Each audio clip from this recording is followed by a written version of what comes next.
뉴스쇼 금요일의 코너 기자가 훅 파고드는 뉴스의 진실 훅뉴스입니다. 오늘도 권민철 기자 나와 있습니다. 어서 오세요, 권 기자. 네, 안녕하세요. 오늘은 어떤 주제를 들고 오셨어요? 네, 먼저 준비된 음향 듣고 시작할까요? 예.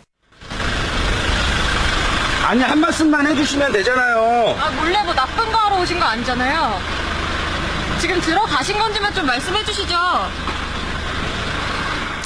이게 무슨 소리입니까? 네, 월요일 서울의 한 아파트인데요. 외교부 직원들이 위안부 피해 할머니를 방문하려다가 기자들과 실랑이를 벌이는 모습입니다. 결국에 차에서 내리지도 못하고 줄행랑을 쳤습니다. 도둑인가요? 도망을 가게 외교부 사람들이 기자를 발견하자 도망을 갔다. 네, 외교부 설명은 위안부 한일합의 결과를 설명하기 위해서 갔었다고 하거든요. 예. 그런데 예상치 못하게 기자들과 마주치자 뒷걸음질을 친 거죠. 그제 위안부 문제와 관련된 박근혜 대통령 담화 때와는 좀 대조적인 모습입니다. 맞아요. 대통령은 위안부 합의가 최상의 합의였다. 긍정적인 평가를 하지 않았습니까? 네, 사실 담화 내용에는 위안부 문제는 빠져 있었고요. 이후 기자들 질문에 답하는 과정에서 그렇죠. 그렇게 답변을 한 거죠. 그 부분 들어볼까요? 근데 그런 어려운 문제를 아주 최대한의 성의를 갖고 지금 할 수 있는 최상의 그런 어떤 걸 받아내서 제대로 합의가 되도록 노력한 그거는 인정해 주셔야 한다고 생각을 합니다. 네, 아까 외교부의 좀 떳떳하지 못한 모습과는 언밸런스죠. 예. 오늘 홍뉴스는 이 불균형 속으로 들어가 보려고 합니다. 그나저나 아까 외교부가 몰래 만나려고 했던 그 대상, 그 사람은 누군가요? 네, 위안부 피해자들은 나눔의 집 같은 쉼터에서 단체 생활하는 분들 또 개별적으로 사는 분들 이렇게 두 부류로 나누는데 예. 이번에 외교부가 만나려던 사람은 개별적으로 사는 분들입니다. 33분이 이렇게 독립적으로 생활 중이신데 예. 공개되지 않은 4명을 뺀 29명을 저희가 전수조사해 봤습니다. 예. 그랬더니 평균 연령이 91.6세였습니다.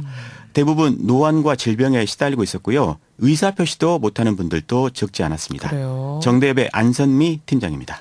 의사소통이 어려우신 분들도 있어요. 지금 상황 자체가 조금 답답한 상황이고요. 이분들은 쉼터에서 단체 생활 중인 분들, 그분들은 뭐 인터뷰도 하고 좀 수요 집회도 나가고 이러시는데 그분들 상황하고는 좀 다르네요. 예, 그분들은 좀 상대적으로 건강하신 예, 편이죠. 예. 의사도 분명히 하고. 그래서 그제 수요 집회 때만 해도 6분이나 나와서 외교부 행태를 비난했거든요. 그때 김복동 이옥선 할머니의 목소리입니다. 예. 속이 아프고 말을 못하고 있는데 자기네들끼리 쑥닥쑥닥 해놓고 마음대로 해놔놓고 타결했다. 그래놓고는 이제 방문을 해가면서 이제 할매들 꼬시려고 다닌다 하면서 들었어요. 피해자를 속이고 입을 막으려고 하고 안 되지요. 그럼 이 말씀은 외교부가 강경한 할머님들은 놔두고 상대하기 좀 편한 분들을 만나러 다닌다. 뭐 이렇게 보는 건가요? 그런 셈이죠. 왜 그런 행동을 합니까? 네, 몇 가지 분석이 있는데요. 첫 번째, 위안부들을 이간질시켜서 한일합의 내용을 결국에 관철시키려는 것 아니냐 이런 분석입니다. 이것은 과거 일본 외교부의 행태를 연상시키는 것이기도 하고. 일본 외교부요? 네네. 일본 정부도 과거에 그랬다는 건가요? 네, 일본 정부가 93년에 고노다마에 근거해서 반민 반관 성격의 이 국민기금이라는 거를 조성을 했거든요. 예. 근데 피해자들이 법적 책임 인정 없는 지원은 안 받겠다 이렇게 하니까 일본 정부가 피해자들을 개별 접촉하면서 지원을 받으라 이렇게 종용을 해서 무리를 일으킨 바가 있습니다. 있죠. 최봉태 변호사 이야기 들어보겠습니다. 예. 그 옛날에 국민기금에서 그 돈을 갖다가 받으라고 해가지고 막 피해자들 찾아다니면서 막 그래가지고 해가 아주 갈등이 많이 생겼지 않습니까? 그러니까 지금 일본에 지금 했던 행위를 갖다가 이게 지금 이게 외교부가 이렇게 해버리면 똑같은 행위를 지금 하는 것이 되는데 그래 해서는 안 되죠. 피해자를 자꾸 이렇게 분열시키고 이간시키고 하면은 할머니들한테 그 상처를 주는 거거든요.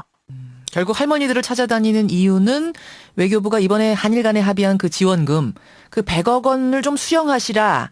그걸 설득하려고, 종용하려고 그런 거다. 네네, 그렇죠. 첫 번째 이유. 두 번째 의도는 뭡니까? 여론 대응 차원 아니냐는 건데요. 여론전이요? 네네. 어차피 생존 피해자가 46명밖에 안 되는데 결국에는 이 숫자 싸움이거든요.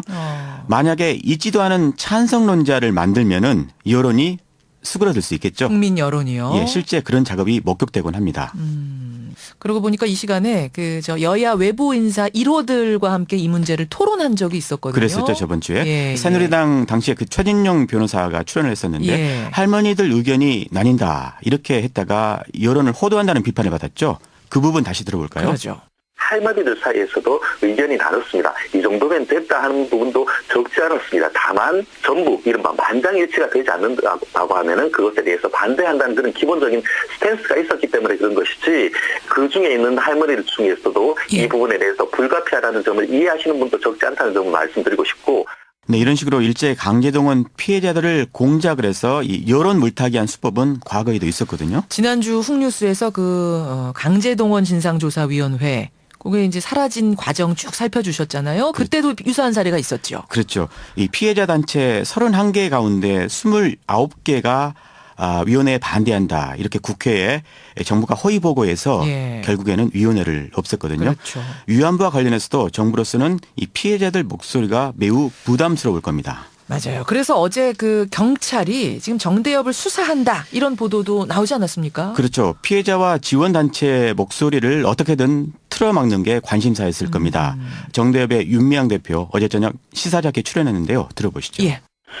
피해자들과 저희 정대협이 중심에 서서 반대하고 있는 이 목소리가 지금 현 한국 정부의 그런 정책과 반대되는 목소리여서 예. 그런 정책을 새로 내건다면 이 문제에 대한 한국 정부의 어떤 탄압 그렇게 볼 수밖에 없을 것 같고요. 예.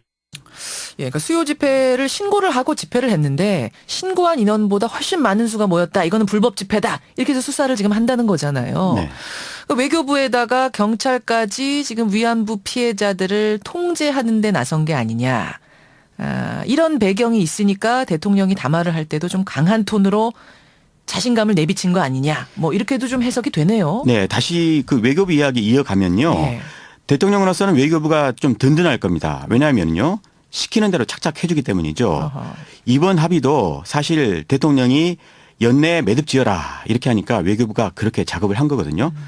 요거에 실제로요. 임성남 외교부 1차관이 한일합의 다음 날 쉼터를 방문했을 때 내뱉은 말 중에 그런 대목이 들어 있습니다. 외교부 1차관의 예, 발언입니다. 들어보시죠. 그러니까 대통령께서도 그렇기 때문에 올해가 물론 한일 수교 50주년인 점도 있지만은 더 돌아가시기 전에 시간이 더 가기 전에 이 문제를 갖다가 어떻게든지 조금이라도 결말을 짓는다고 그럴까 해결을 하는 게 좋겠다는 지침을 저희한테 주신 거고 그런 지침에 따라서 저희가 나름대로 최선을 다한 겁니다. 결국 대통령의 의중에 따라서 합의를 하고 근데 이제 할머니들이 반대하니까 어떻게 보면은 후반 작업, 뒷수습을 하고 있다 뭐 이렇게 보이네요. 그렇다고 봐야겠죠. 사실 외교부는 그 합의를 위해서 피해자들을 작년에만 15차례 만났다고 했거든요. 예. 하지만 피해자들은 금시초문이다 이렇게들 해요.